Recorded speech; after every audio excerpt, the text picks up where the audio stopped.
Your teen requested a ride, but this time not from you. It's through their Uber teen account. You drive your teenager around, a lot, to their friend Jacob's house, their other friend Jake's house, to James's, to Jaden's, to Jalen's, to... Mom? This is Jake's house, not Jacob's. Now with an Uber teen account, your teen can request a ride under your supervision. They'll ride with a highly rated driver, and with live trip tracking, you'll follow along the whole ride to their friends' houses that all sound the same. Add your teen to your Uber account today. See app for details. Bye, Mom. This episode is brought to you by Coffee Mate. Coffee Mate is the world's biggest coffee lover because we love all the ways you enjoy. Wait. Coffee Mate can't love coffee more than me. I'm a foodie. I went to Kyoto just for a nitro matcha latte. What? Oh, I have to finish the ad. Coffee Mate, for the love of coffee. Before we jump into today's show, we are very excited and honoured to tell you we are currently part of Spotlight. Spotlight is a project from Apple Podcasts which highlights a creator or creative team every couple of months, and they've chosen us for the month of September. Thank you, Apple Podcasts. We really hope that you're enjoying the show, and we really hope that you stick around to talk about all things self-care. And don't forget that you can listen ad-free to both this show and our brand new show 40ish when you subscribe to our channel. And a tiny favour, if you don't mind, please follow and subscribe this show and 40ish. You just got to press the little plus or tick bottom.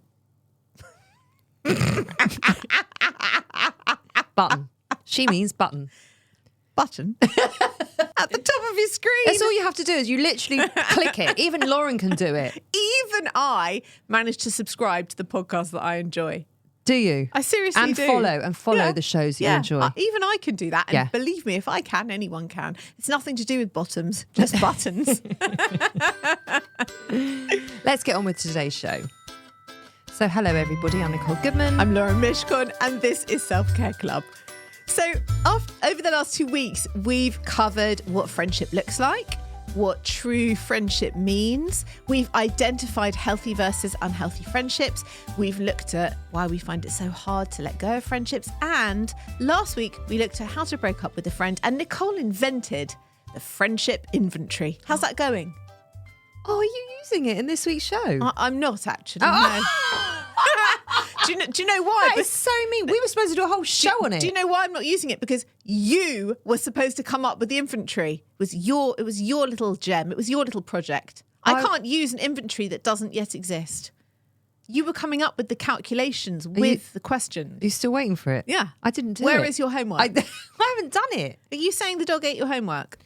No, I'm literally owning the fact that I just didn't do it. Well, you're in detention then. As it came out of my mouth, it's gone.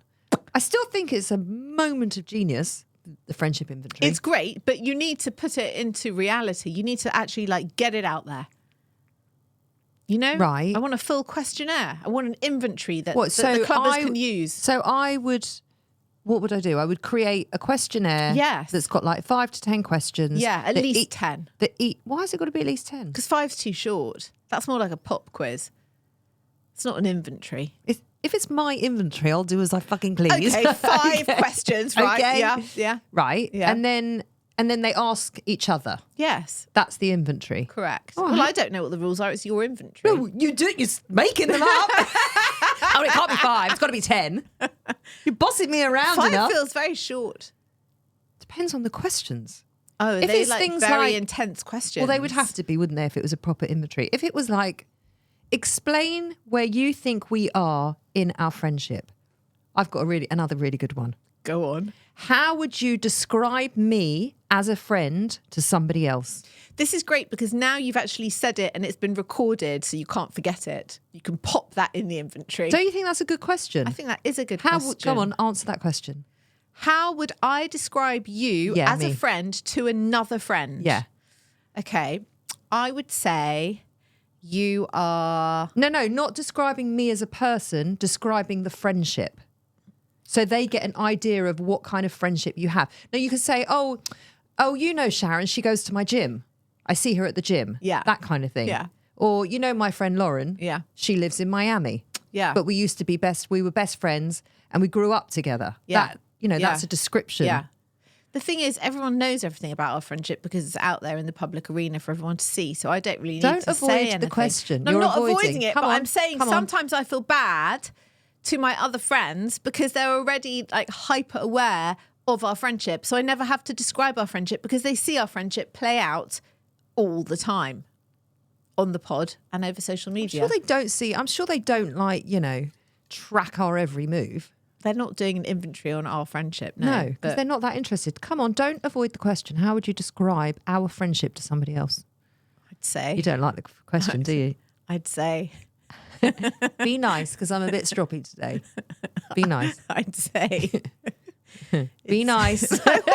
Well, you're giggling and I'm getting very nervous. And you know, Why? because you know how like tetchy I am today. So I'm just saying, tread carefully.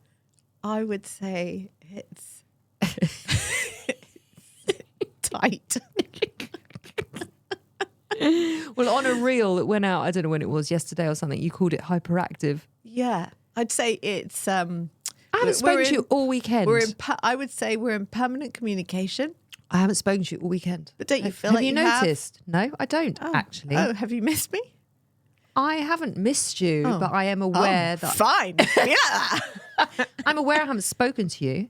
Okay. And when I was walking the dog, I always Yeah. think, right, who do I need to call? I make my phone calls. Yeah. And I thought, well, I'm not going to phone Lauren because I know that she likes some space at times. So I left you alone. I would have happily phoned you. I would have happily taken the call. Would you? Yeah. Right. So come on. How do you I describe feel like it? we're in a permanent open flow state of conversation. I would feel like we are at a place where we can track each other's moods and things very quickly. Often we don't even need to describe the day we've had because it's fine.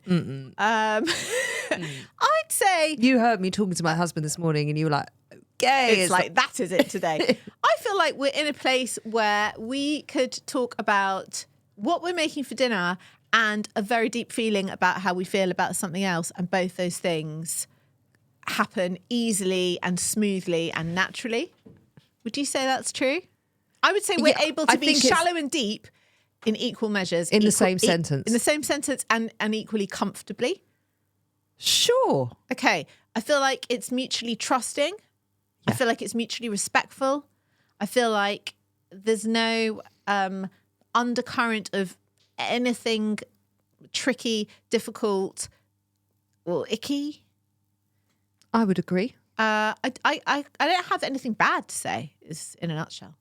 I feel like it's positive and nurturing. How's that?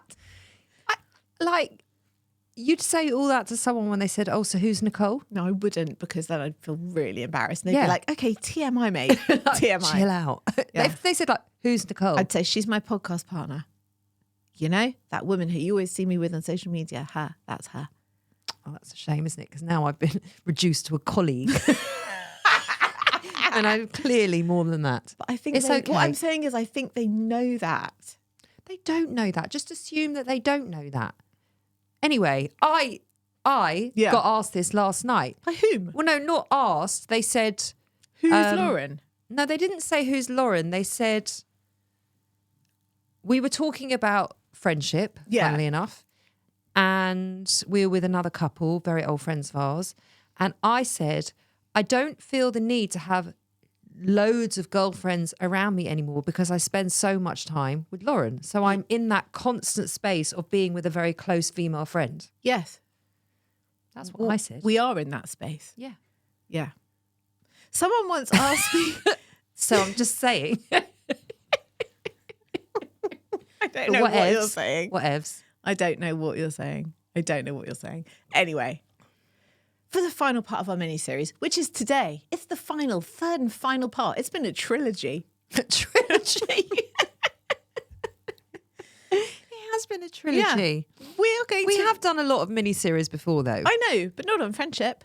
Not on friendship, no. So we're going to explore how to encourage, enhance, maintain and keep your friendships, because friendships can be tricky.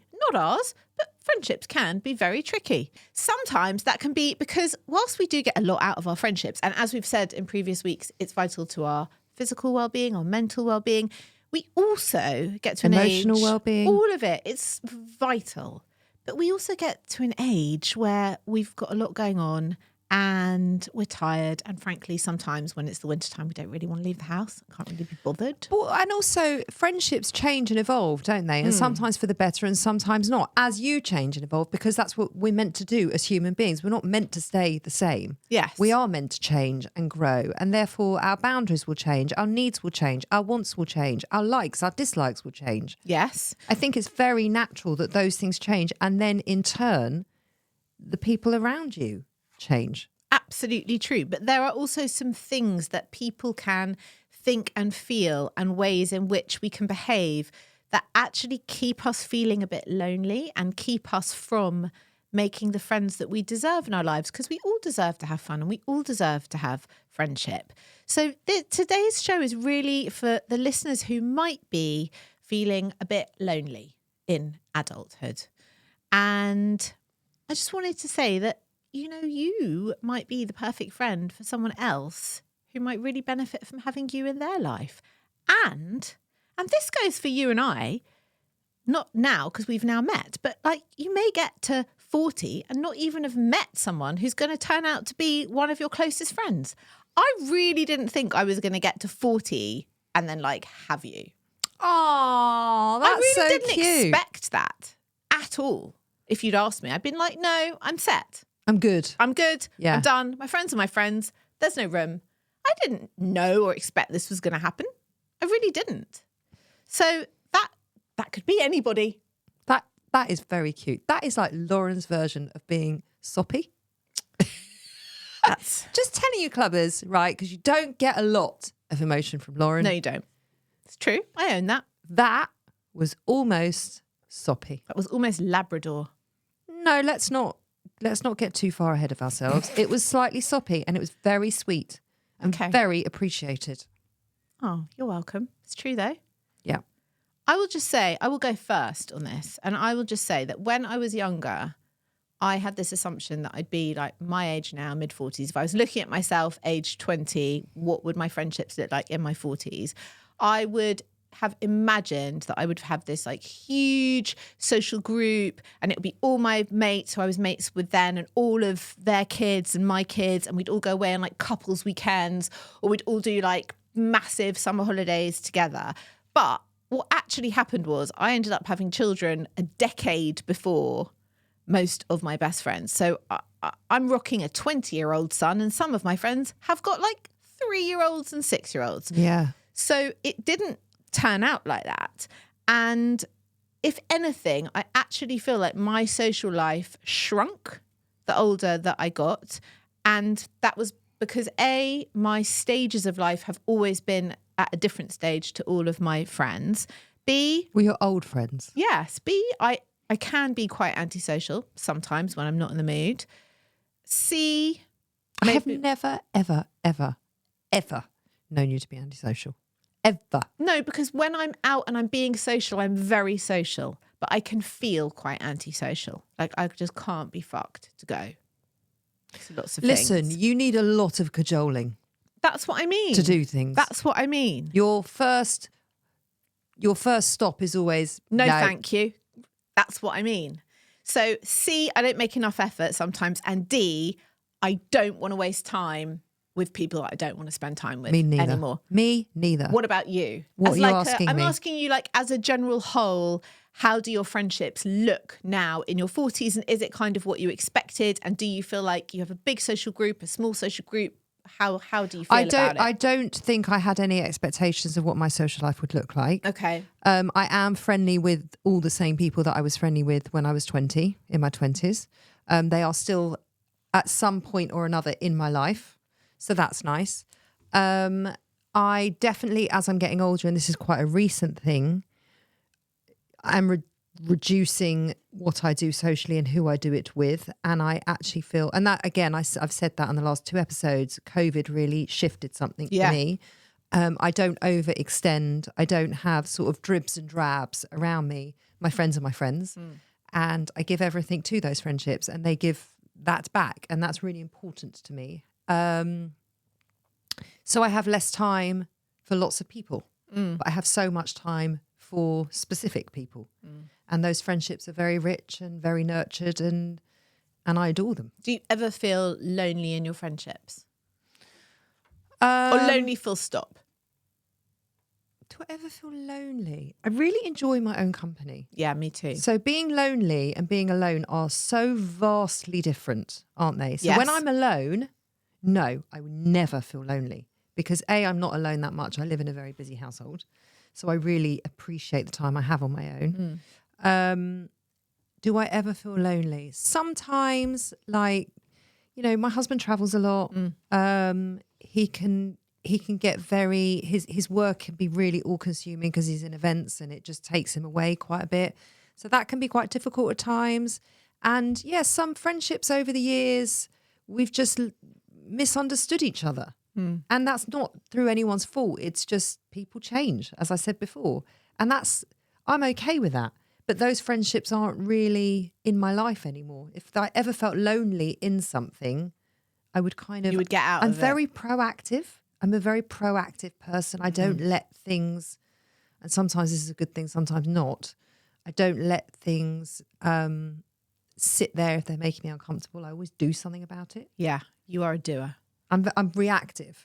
Yes.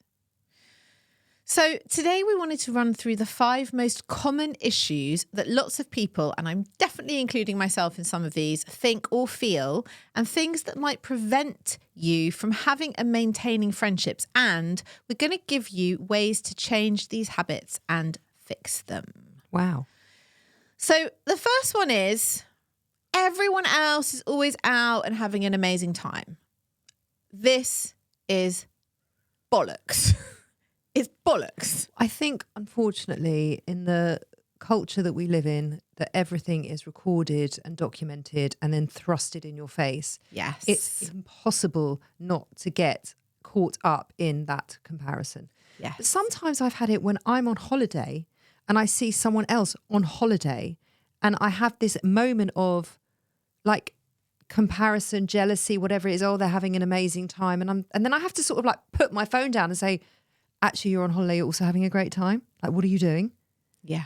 It's very seductive and very destructive. It's social media spin, and people do it Yeah. to look popular and look happy. And as we know, you're only curating like the highlights of your life, the best Totally. bits. At all points. And I actually think the harder people are trying to look happy on social media, the unhappier they probably are in real life. That's my theory. The more perfect their life looks, the shittier it probably actually is. I don't know about that. I think so. I think so. Do you? Yeah, I really do. I Why are you don't. trying so hard to show everybody how popular you are and how happy you are? Because all that's the how time? social media works. And some people make a really good living out of it. It doesn't mean their life is shit.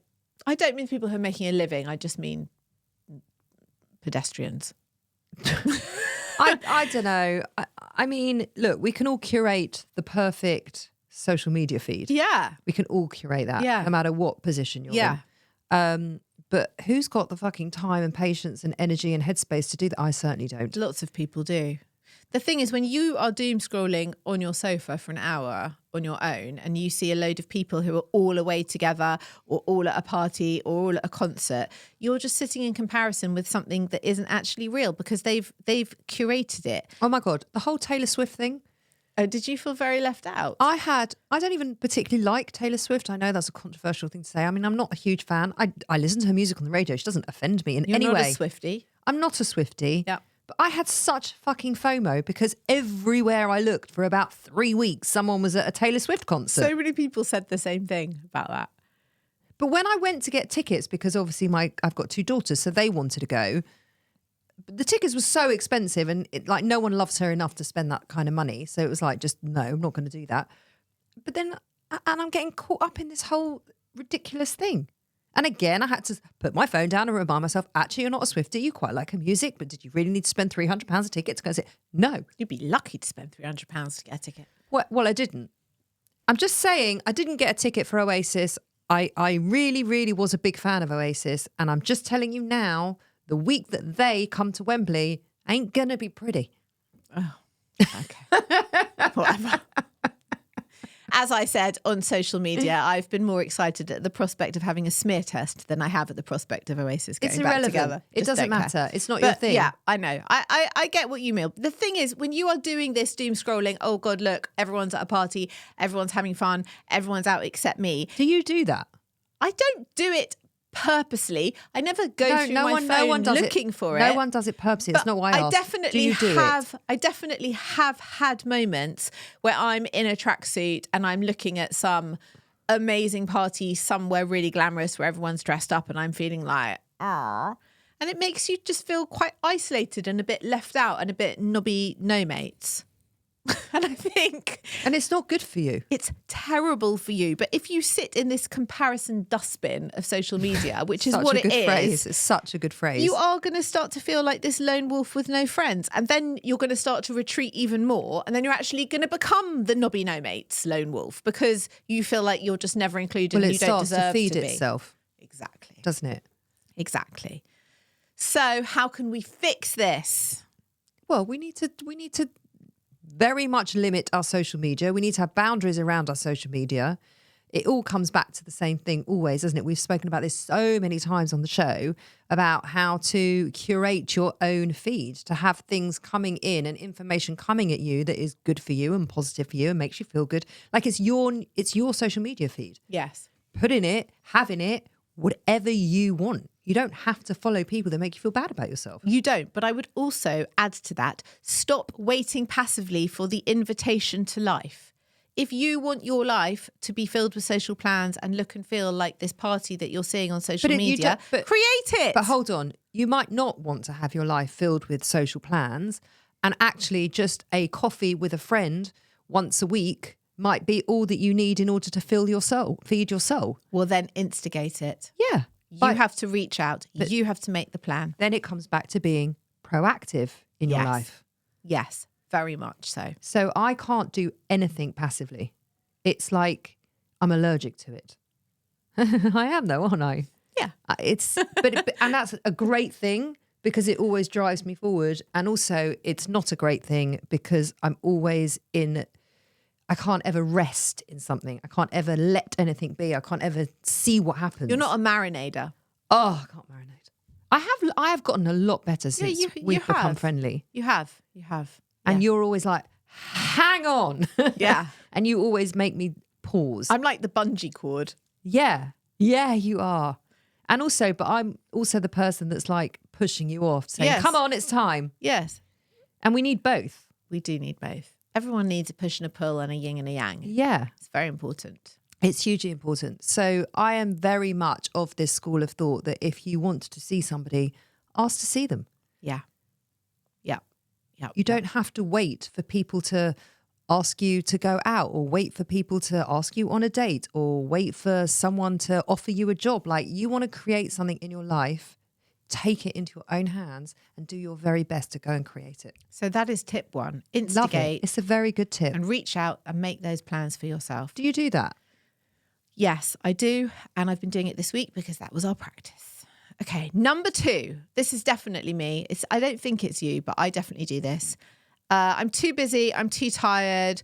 I've got too much going on at work and home to go out with friends and be bothered to make plans. Do you do that? You don't do that. No, because I like seeing my friends. I know. So, no, I don't. But you know what? You don't do that with me. I don't do that with you, but I do get that vibe sometimes, especially in the winter. But you know what? We're all doing a job. We're all schlepping our kids everywhere. We've all got piles of laundry. We're all wondering what to make for dinner every day for the rest of our lives. And I find like for We're me, not actually. It's a lot less effort for me to just take off my bra, sit on the sofa and binge watch and doom scroll. Yeah, when but the evenings sometimes come in. that's not always what your soul needs. It's not, but it is appealing. And also, can we just say, once the bra is off, it's not going back on and I'm getting dressed and going out. It's just not. That's it. Obviously. Do you know what I mean? Excuse me. Yeah. In the summer, Yeah. you have been known to go out without a bra. In fact, have. you have encouraged me to wear... I basically don't wear a bra now on holidays. Oh, free the nipple. Yeah. Hashtag. So there you go.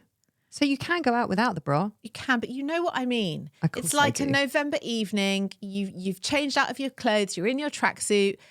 Just no. You're cozy. Everything's Yeah. done. You can sit and chill. Yeah. Yeah. And I think COVID made that so much worse for everybody because we got so used to doing nothing and being better, at home. depending on how you look at it. It just became the default because that was all we were allowed to do. Yeah. And as you said, it is really important to be happy in your own company. And actually, both of us are good at that. And it does make you, it's good. It's good for the soul. I would like to caveat that with saying we both live in very busy family homes. So I have, my kids both live at home. I've always got their friends over at my house. There's always someone coming for dinner. I've always got people that I'm entertaining it's like Piccadilly Circus, my house. There are always people in and out and in and out. And I love it. So when I get that peace and quiet and I'm on my own, I can really appreciate it. I think it's harder for people that live on their own. Yes. That don't have a lot of family around them. Yes. And yes. they might not live in a central place where they can see people that easily. Yeah. And they spend a lot of time there. I don't spend a lot of time on my own. Being alone because you have no friendships is very, very bad for your health. We're wired for connection and we're wired for community. And all the studies that we've talked about on the last few weeks have all proven that actually friendship is the key to living a longer and happier life. Yeah. So are you a person who could possibly just be saying that you're too busy to cover up being a bit lonely? Because it does take effort to get dressed and go out, and it is a lot easier to cancel or not make the plan. But it's really bad for us to do that. You should take your own advice, shouldn't you? I know. You know, there was something called the Harvard Men's Study. It followed a group of men for over 60 years, their whole lives. And at the end of the study, they concluded 100% that the thing that brings the greatest meaning in life is the people that you have surrounded yourself with. What did they study? How was it done? Their happiness and what brought them meaning and how good their lives were. Right. So being alone with a remote and a bag of Maltesers is not going to fill your cup. It may fill your stomach, but not your cup. I think your life is, as you just said, it is as rich as the people you surround yourself with. So how can we fix this? I'm just too tired. I'm just too busy. No, I'm on the sofa. I've taken my bra off. I'm not going out. How do we fix this? Well, I mean, you only need a small number of people around you, don't you? So it's not like you need to have this huge group of people and you're going out every 5 seconds and you're always on holiday and you're always going to the club and you're always going for coffees and brunches, and you actually need, how many do you need? 5, says Dunbar. But you could probably get away with less. You could, but you've got to make the effort. You've got to step out of your comfort zone. You've So it got to comes push back- on through. It comes back to the same thing. If you want something in your life, you have to create it. Yes. And you've got to prioritise your happiness and yourself and understand that although it's a bit of an effort, when you get there, you'll actually enjoy it. Do you remember when we did the show on how to make a friend? Yeah. How to make a new best friend, was it? How to making new friends, I think it was called, or making a new friend. It was about making It was a couple of years ago, and you had set your sights on somebody. Yeah. What was her name? Susie. Susie, yeah. You'd set your sight on somebody and she basically ghosted you on text. It was honestly, it was the funniest episode. Go and have a listen. And I couldn't let it go for weeks, could I? Weeks and weeks and weeks you went on about it. Because she Weeks. never replied to you. The husband replied to you on the group that's WhatsApp right. message. That's right. Yeah, and it was like Susie was nowhere to be seen. It was very funny. What about if you are not an extrovert? Do you think you're an extrovert or an introvert? Or you're an introverted extrovert? Funnily enough, people would always assume that I'm an extrovert. Yeah. As I've gotten older, I definitely have introverted ways about me. Like I can get quite shy. Nobody ever believes me when I say this, but it is true. No one believes that about me, but it's also true. I can get quite shy. And so I'm not always in an extrovert mood. And it's definitely ebbing away. I don't want to be fun Bobby. It's exhausting. It's exhausting. Right. And I have to be in the mood to be fun Bobby. Do you I'm like- not in the mood today, if you notice. You are not. Do you like big gatherings and like big gangs Yes, of people? I do. You do like that? I really, really do. Adam doesn't so much. But then you attract like what you... So the fact that Adam and I are together is just so right, because he's much more background than me, and he's so happy for me to take the lead and do all that kind of socialising whilst he just sits there and just chills and observes. But he is sociable. You're making him out like he's a bit antisocial. He's not. He is very sociable. Like if you go out for dinner with him, he will chat. He is very sociable, but he's also happy to be a little bit more background. Yeah. Where I'm always happy to be front and centre. Yeah. And we're both very comfortable in those roles, which is why it works. Yes. Yes. What about you? I really can be both.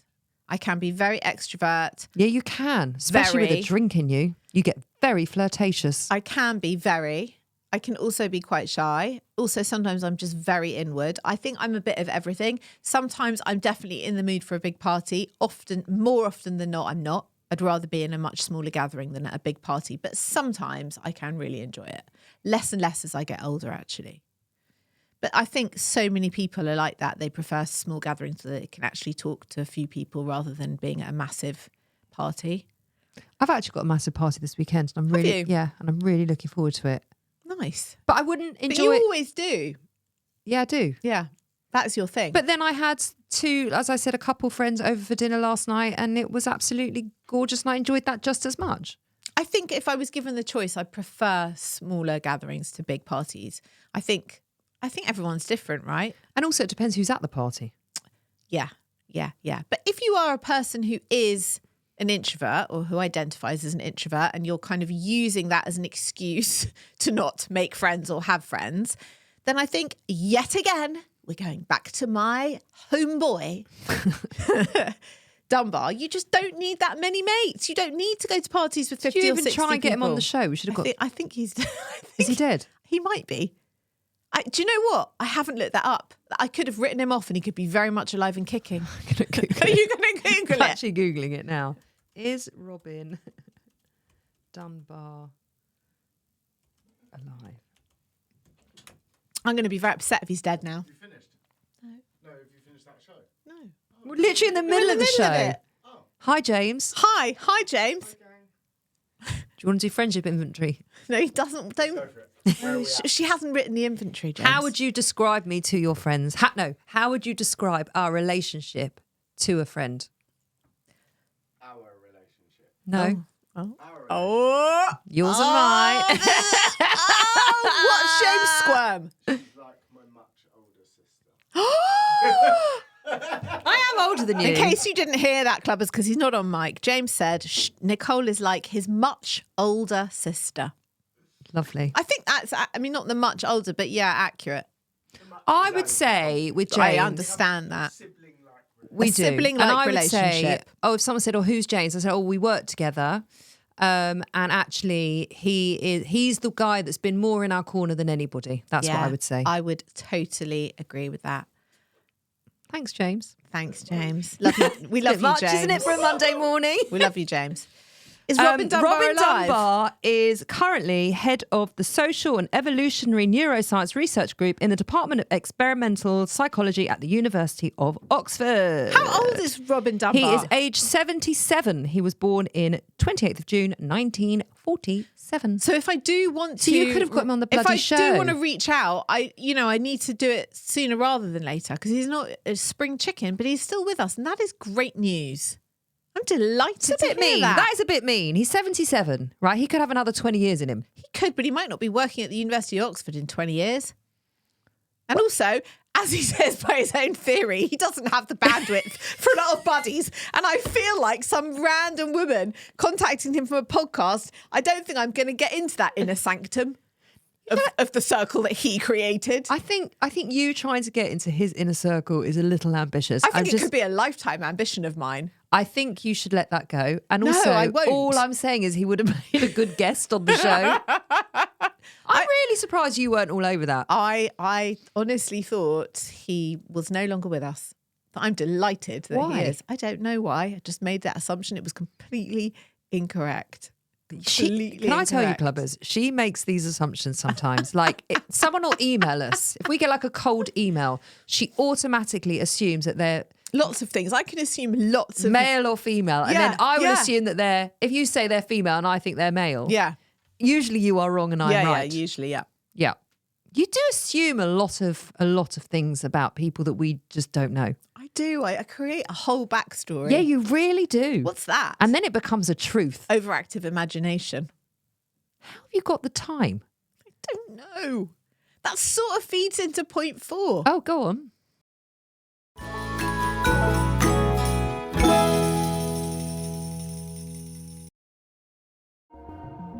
Experience a progressive lens engineered with AI from Essilor, powered by individual measurements of your visual behavior.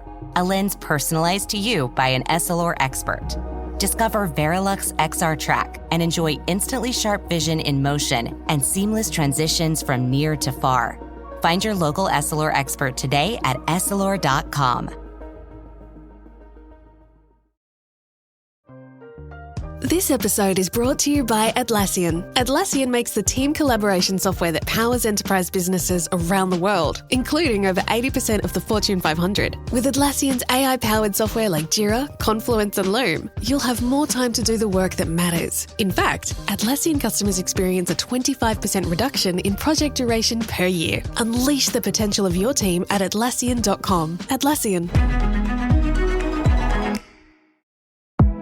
The Volvo XC60 plug-in hybrid is about performance.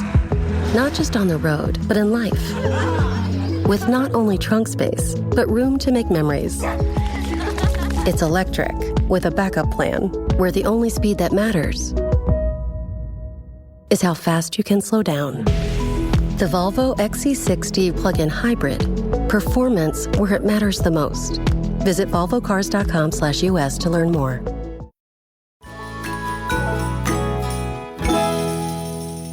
People who are worried about reaching out because what if nobody likes me? Or, and this is one of my personal favourite paranoias, but I hear it's very common, you assume that people haven't been in touch because they're upset with you. Oh, I do that. Do you? Oh, I Oh, definitely. I'm so glad it's not just me. do. And let me tell you something. When I was going through all my perimenopause stuff and my hormones weren't quite balanced, Yeah. fucking hell, I did it 24 hours a day.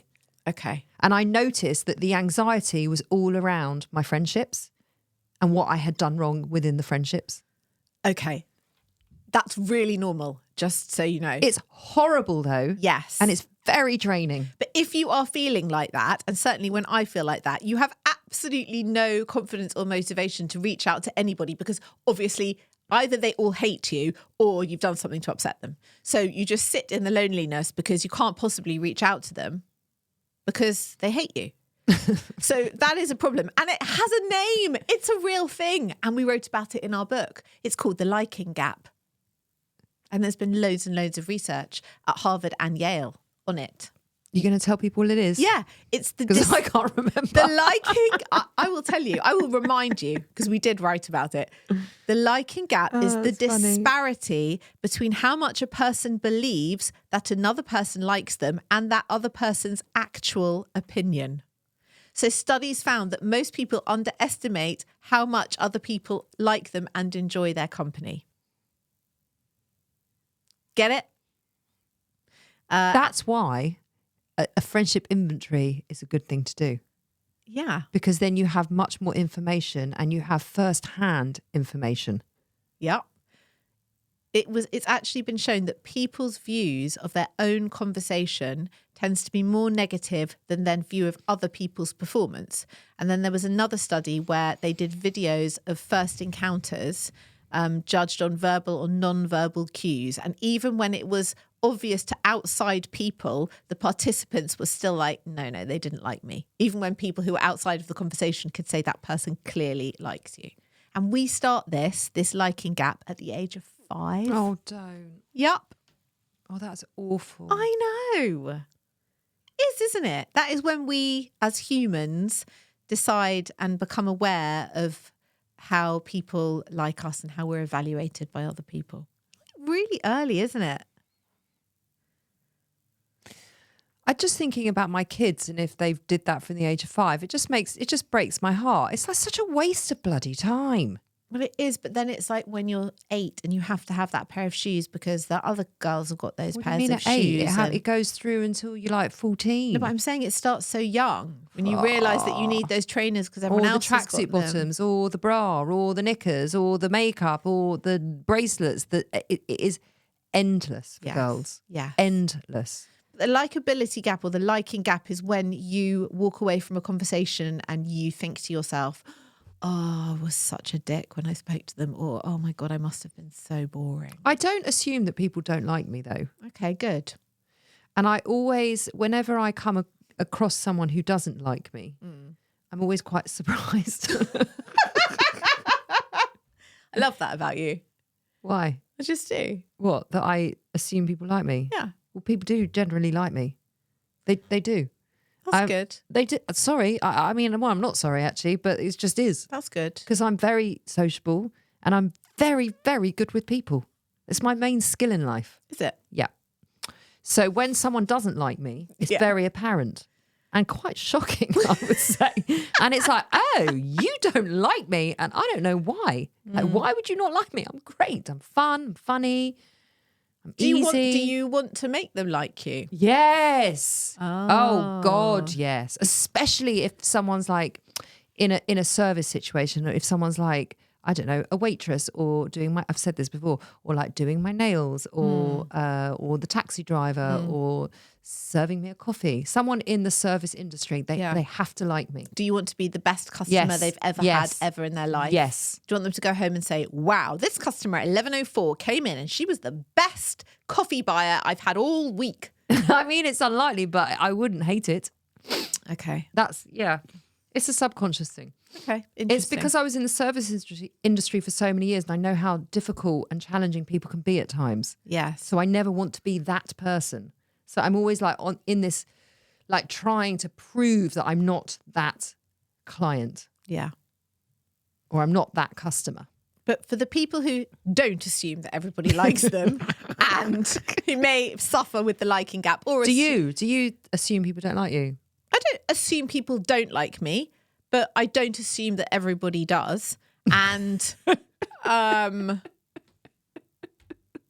sort of okay with not everybody liking me. I always used to say when I was dating, obviously I'm going back a long time now, the best thing, 9 times out of 10, I can't believe I'm about to say this, the best thing about the date was me.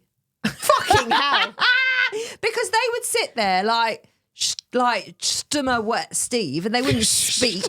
Steve. They wouldn't speak, or they'd have absolutely no riz, as my kids would call it, no banter, no chat, no charisma, no nothing. Why did you agree to go out with them in the first place? Oh, there were so many of these shit dates, and I'd be like, fun fucking Bobby, and it'd be like, well, the fuck best that. thing about that date was me. I'm not here to So you had a entertain nice you. time, but I had to do all the hard work. I'm not here to entertain you. Sorry, no, that's not it for me. Yeah. Many a woman was laughed into bed, and personality is like everything. It's the sexiest thing. Totally. Sexiest thing. Anyway, how do we fix this?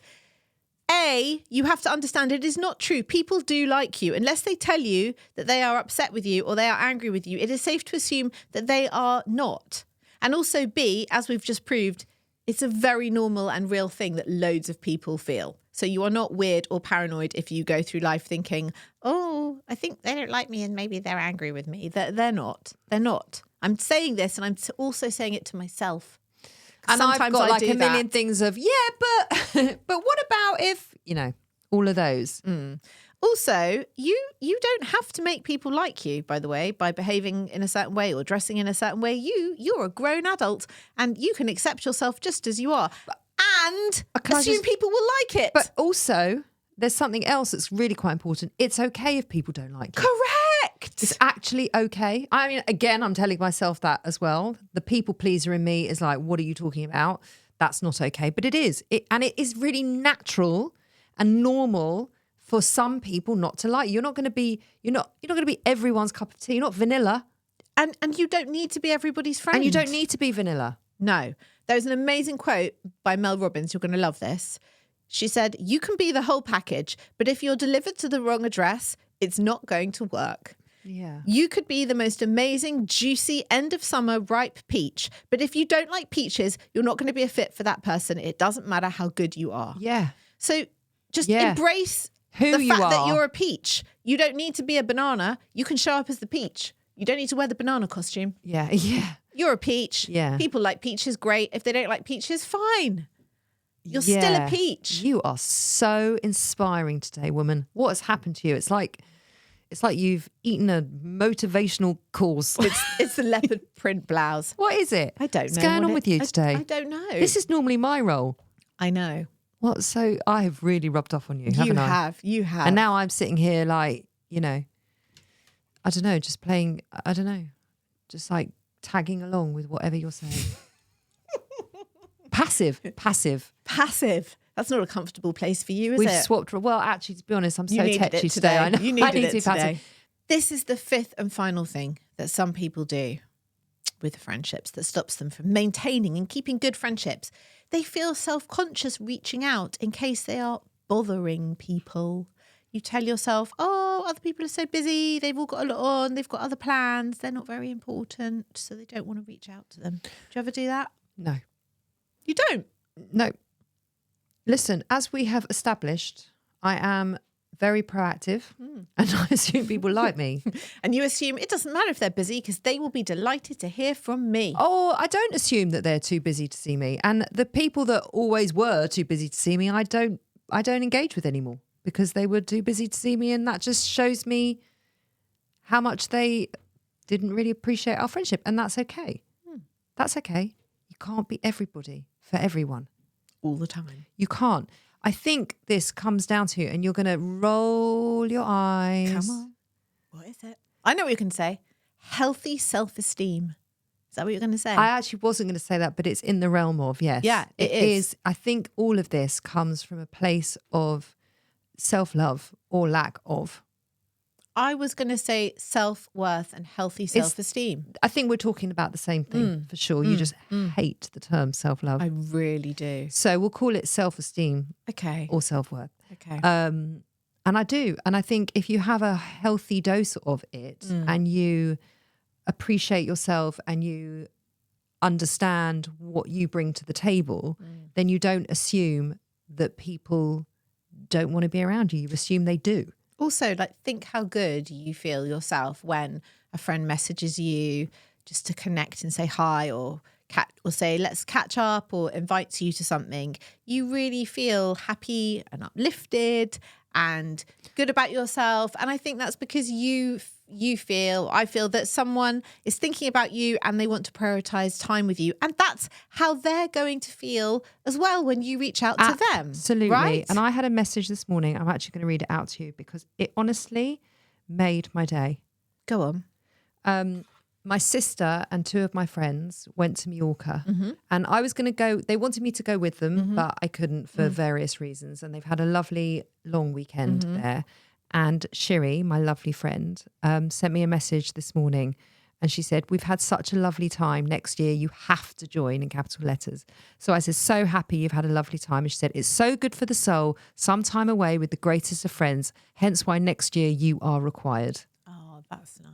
And that honestly put such a smile on my Yeah, face. of course. Why wouldn't it? So, and we have to bring that too. We can't just wait to receive it. Yeah. You have to give what you wish to receive. I also want to add a little something to the end of that if you are brave and you reach out to someone and you make a plan and whatever, and they take a little while to reply to you, don't read anything into that. Don't assume that they're reading it and they're trying to find a way to get out of it or they don't want to see you. They might just be in a meeting or having a busy day or read it, but just really did genuinely forget to reply.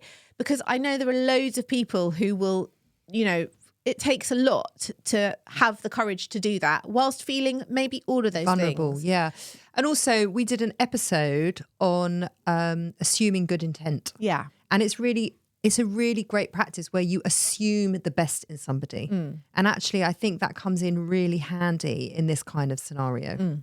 I really think it does, because there are some people who, if they are feeling a lot of the things that we've talked about today, will go, oh God, I've obviously bothered them or I've annoyed them or they don't like me or I should just stay home on my own. No, you shouldn't. They are going to reply to you. Assume that they are. It might just not be immediately. And if they don't, it might be nothing to do with you.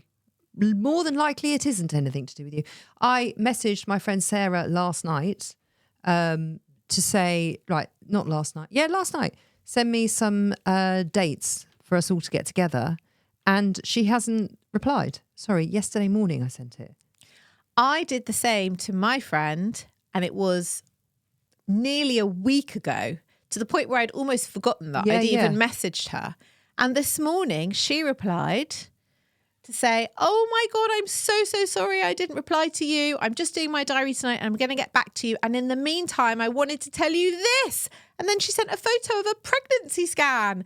So I was like, oh, she's been a bit busy being very newly pregnant. So that's why she hasn't replied to me. So the point is, it's nothing to do with you. And I know my friend Sarah well enough to know that it's nothing to do with me, and she is super busy. And also, coming from a place of healthy self-esteem, I'm not going to make that about me. We've got a lovely friendship. Why would I assume she doesn't want to see me? I'm sure she does, and she'll get back to me when she can. Yeah. So we did a very simple little practice this week, which I believe you and I have gone about in different ways. But it is something that every single one of you can do, and we are going to challenge you to do it. So there was research recently about how receiving an unexpected text from a friend makes you immediately feel connected to that person, and it makes the friendship stronger.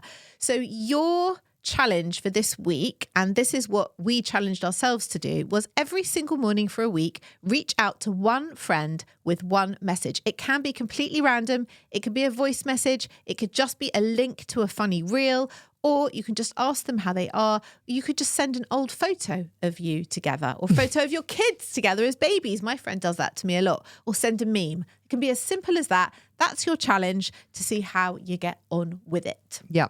I love it. It's a lovely challenge. Did you do it? I actually did do it. I even made you a voice note. Did you? Yeah. God, we're going old school. I'm going to play it to you now. Play it to me now.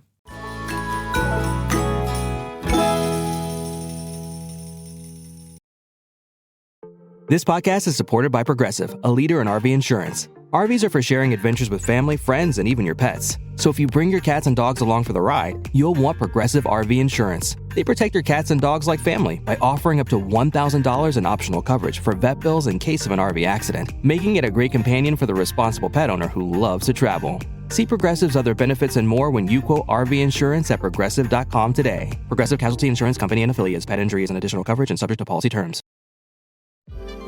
eBay Motors is here for the ride. With over 122 million parts, you can make sure your number one ride or die stays running smoothly. Brake kits, LED headlights, bumpers, whatever your baby needs, eBay Motors has it. And with eBay Guaranteed Fit, it's guaranteed to fit your ride the first time, every time. Plus, at these prices, you're burning rubber, not cash. Keep your ride or die alive at ebaymotors.com. Eligible items only. Exclusions apply.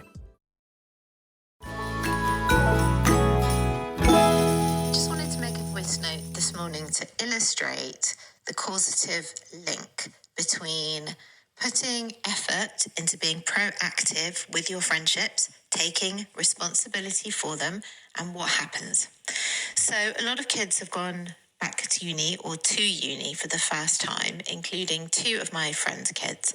And I remember how I was feeling when Max went for the first time. So I reached out to both of them to say, hey, I really remember that first week. It's so tough. I really hope you're doing good and they're doing good. And if you want to chat, I'm here. And they both were so happy and grateful to hear from me because, you know, it's a tough week. And they then suggested that we met for lunch and coffee. So that was great. I reached out to my mother-in-law because she hasn't been feeling well. We had a lovely text exchange. I also reached out to a whole load of mums in my kids' class because we went away for a few days over the summer. We haven't seen each other since. And I thought, hey, you know what? We had such a fun time. Wouldn't it be so great to go out for an evening and have some drinks? Well, that's not just going to happen in a vacuum. So I started the conversation and I put up a poll. And you know what? We've got a date and we're going out. And so now I've got all these things in my diary to look forward to, all these friends who I can see, and all this social stuff going on, and I feel really uplifted by it. Yes, it's a little bit of effort, but it's really worth it. It's not that much effort. It is for me. Okay. It does feel like a lot of effort for me. especially putting up a poll. That took I mean, some to brain be power. honest with you, Come I'm on. absolutely gobsmacked that you knew how to do that. I figured it out. Did people On actually WhatsApp. reply? Yes. I put up 3 dates. People replied on the poll. It worked. I got a date. I've even got a venue. I'm quite proud of myself. I mean, I am speechless. Thanks. Thank you. I'm learning. Speechless and also... No, just speechless. Okay. Speechless. The point is, when I look at my, yes, paper kitchen calendar, yes, it is in my kitchen. Hence why I'm speechless about the WhatsApp poll. Yes, it's paper. And I see September and October, I see little dates in there where I'm meeting up with friends and I've got plans in the evening and I'm going out. And you know what? That is good for me, even though my natural instinct is to retire into my leopard print pajamas and wait for Bake Off to start. And strictly, I'm going out. I'm seeing people. I'm being sociable. This is good for my well-being. It is. Yeah. And how did you do it? Well, That sounded very pointed. I didn't mean it in a pointed Well, way. I just I- meant, how was your week? firstly, I feel like I always reach out to friends. Yeah. And I've always got a nice stream of arrangements in during the week. And that's in like once, maximum twice I would go out in the week. Other than that, I don't want to. I feel you're very good with that. I said this to you in the week. I feel like sometimes it's a Tuesday and you're like, yeah, I'm going out for dinner with my friends. And I think, oh, it's a bit of an effort on a Tuesday. But you're very sociable like that. Yeah, so this week I am going out for dinner with a friend because I reached out to, and I know what you're going to say, reached out to my friend Vanessa and you're going to tell me that Vanessa doesn't exist. No, she does exist. Oh, even though you've met her. Yeah, now I've met her now. But even after you met her, you told me she doesn't exist. I said you say hi. I'm seeing her tomorrow. Okay, nice. Because I haven't seen her in ages. Yeah. And she often, what she does is she'll call me for a catch up, but I just can't do that on the phone. And Yeah. I'd much rather sit and have dinner with her and Yeah, catch up with her yeah. properly. So I just sent a message saying, can we meet for dinner? We're going out tomorrow. And I'm actually seeing her on Friday as well because we're all going to the theatre for my sister's birthday. Very nice. So that's very nice, right? Yeah. And then by the end of the week, I'm going to feel really connected to her and we'll have really caught up. And I'm Nice. really looking forward to that. Yeah, that's Be good. lovely. Yeah. The other thing is that I didn't want to do it every day because actually for me, sometimes, as we said earlier in this episode, sometimes I need to stop and I need to take a passive approach because I'm always so proactive and actually I can wear myself out a little bit. So I actually took the opportunity to not reach out and to just take a moment to breathe, have a few walks on my own with the dog, which I've really enjoyed. I'm listening to a great new podcast. And that's really good for me. You know, just having that time to myself. Yeah. So you're a bit at the opposite end of the spectrum that we're talking about today, which is rather than making yourself a bit lonely by giving yourself these sort of, I don't want to say lies, but kind of excuses that are not really based in truth as to why you can't see friends, go out with friends, reach out with friends. You don't do those things, but you often do the opposite and then overextend yourself and find yourself spread a bit thin. Yeah. So that's also, really do. that's also not good for you. Of course it Yeah. isn't. And you have to find your balance. So what this whole episode is finding your balance of finding the people around you that feed your soul. Yes. And that bring you more energy and that aid your well-being. Yes. And I'm all for it, but I have to also be very aware that I have to be careful that I don't overextend myself and my time. And I have to do slightly the opposite, which is not get myself into a place where I'm so comfortable being alone and not having plans and not making an effort. No, sometimes you get a bit grumpy about it. Sometimes I do, but then realizing actually how easy it is to change that up and how much better and happier I feel when I am doing stuff and I have got plans and I am seeing people and how much I really do enjoy it when I'm there. But also I did notice that last week we didn't see each other that much, did we? We just had one of those weeks where we were really caught up on our work and we just didn't need to spend every day together. Yeah. And I noticed the lack of your presence. In a bad way. Or just a lack. You're like, oh, thank fuck. No, in a bad way. Oh, that's not good, is it? No, it was cute. I mean it in a cute way. Like, I'm glad that I'm seeing you this week. Yeah. And then Saturday we were supposed to have breakfast and that just went completely tits up, didn't it? Oh my God, Clubbers. We'll have to tell you on another show because it was actually for work. She actually stood me Well, up. totally not on purpose. You totally stood. I mean, when I say, okay, we'll tell it on Friday's show. I mean, not at all on purpose. Whatevs. I also didn't pick up my own child. Whatevs. From rugby. Friday. We'll tell the story on Friday. Yeah. Right. We will be back on Friday. If you want to be in touch, hello@selfcareclub.co.uk. If you want to come and follow our new show, 40-ish, that's 40-ish, then you can find that wherever you get your podcast. Please come and be part of both conversations because we would love to have you. Make sure you're following this show, Self Care Club. Make sure you're following 40-ish, that's 40-ish. Socials are banging.